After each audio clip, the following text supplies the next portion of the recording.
Alright guys, today is May 18th, which I believe is Friday. Yes it is.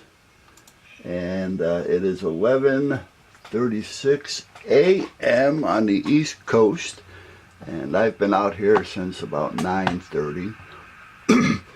I'm working on a test for this coming Monday.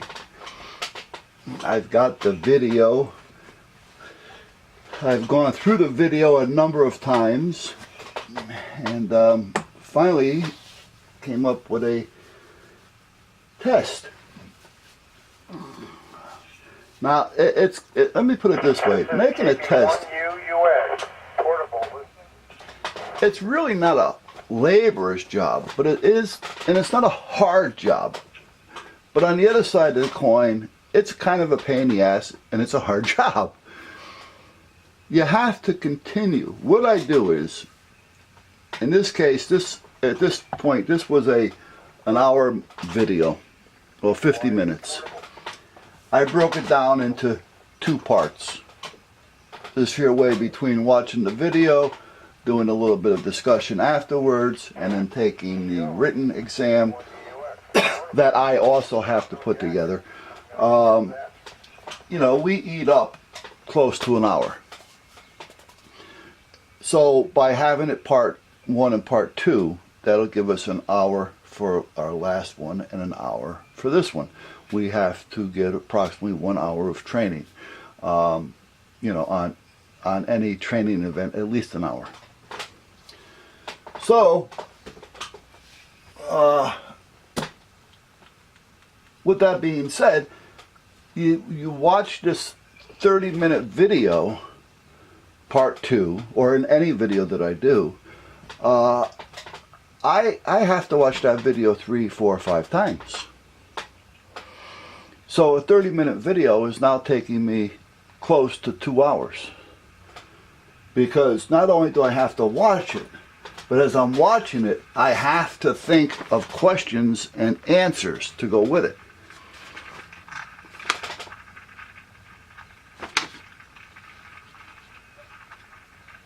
Oh, that's the bird. Okay. You know, so that's where I said it can be a pain in the ass because, again, you have to think, are you going to make it a multiple choice? You know, A, B, C, D. Are you going to make it a true and false? You know, so then you have to think, okay, what's close to the answer, but not the answer? You know, you want to give them some freebies, like for instance, you and your partner arrive at a scene with down wires. What do? Okay, send your partner over to check it out. You know, so that's a gimme. You know, that's like, okay, we're never going to do that. You know, so that's kind of a gimme. You know, or you arrive at a large scene and you see wires down. What do? You order pizza. You know, I mean, you know, that's kind of like an example what I'm talking about when I say give me. Something that you know that it's not right. But then there's also a couple that you have to give that, gee, maybe. You know, now you got to make them think about it for a minute. That's the one you really want to work on. You know, you don't want the whole test to be, you know, drive, drive, drive. You know, and you got to have a little bit of a give me in there, you know, kind of like help them through it every now and then. So that's what it's all about. And then you have to, you don't want to make a test, you know, to be a joke, but at the same token, you have to be able to put a little humor in it now and then to break that stress that these persons or students, whatever you want to call them, may be under when they're taking that test. I am not a good test taker, believe it or not. So when I see a test that, you know, that's just drive, drive, drive, it takes me a few minutes to organize my thoughts to get into that drive. If I see a test that's got some drive, and then, you know, order a McDonald's, you know, or order a pizza, or go for a swim, you know, or go jump off a building, you know, and now you say, okay, it lightens the load a little bit, if you know what I mean. So that's what you do. You want to try to keep everything interesting because you want them to to take on to what you're trying to get across to them. But at the same token, you have to keep their attention on you on the test, so that they can get through it. You know? So there's just certain things. You have to crack a joke every now and then. You have to do this. You have to incorporate them into it, you know, somehow. You know, find somebody within the system, you know, that's taking the test that you know that's good-natured, so you can pick on them if you want. You know, that type of thing. You know, so, but that's what it is. So writing a test is a pain in the ass. It really is. So I've been out here. Now I started this one, when did I start this one? Because I didn't have a chance to really just sit down and do it. As you can see, I have footnotes on this pad, 2 or 3 pages of footnotes, because I've watched this video a couple of times already in the house, you know, and just put down some footnotes on it so I know what to do, or what I wanted to do, or how I wanted to get into it. So now I'm out here, and I've been out here since 9:30, and I think, what was it, about 11:22 or something when I turned the camera on finally. So we're talking, I've been out here for 2 hours, and again, watching this thing 3 or 4 times, I finally got a 10-question test. Now a 10-question test is more than sufficient at this point, because we're doing them over and over and over again, you know, a couple times a month, and repetition is good. So we may have a test that has the same answers, but the question asked a little differently, because you want the repetition to get in there, you know, so that it becomes muscle memory. Right? Muscle memory is important. Everything we do, all right, revolves around muscle memory. You know, every breath you take, every step you take. Now I sound like I'm doing a song, all right? But everything you do, you're doing it without realizing you're doing it. It's just part of your muscle memory. And that's what it is. You know, it's part of your thought pattern. And your muscles are taught, and that's what happens. You start doing things that's not within that muscle range. You know, for instance, you go to a gym. You do an exercise over and over and over and over again. Now you change it. That muscle starts to hurt because you've changed its routine. You follow me? But I mean, I'm just using that as an example. I'm not saying that that's it entirely, but that's how it works. You know, for instance, if I was to tell you to go out to your car, and this happens when I give my classes, my firearm classes as well, I'll tell them, all right, who wants to be the guinea pig at this point? And then somebody will raise their hand, and I'll tell them, all right, I want you to go out to your car, I want you to start it up, then I want you to turn it off, and then I want you to come back in. So they all look at me like I'm a wacko here. What's this got to do with firearm training? But I'm trying to make a point. So he gets up, he goes out to the car, you hear him start it, you know, because it's right there. I mean, it's not like I'm asking him to walk, 500 or 600 feet. You open the door, the parking lot's right there, so we can hear the car start. You know, if he walked 30 feet, he's walking a lot. And he comes back in, he sits down. I said, okay, now, what'd you do? He said, well, I went out to the car, started it up like you asked me. I said, all right, now tell me what you did.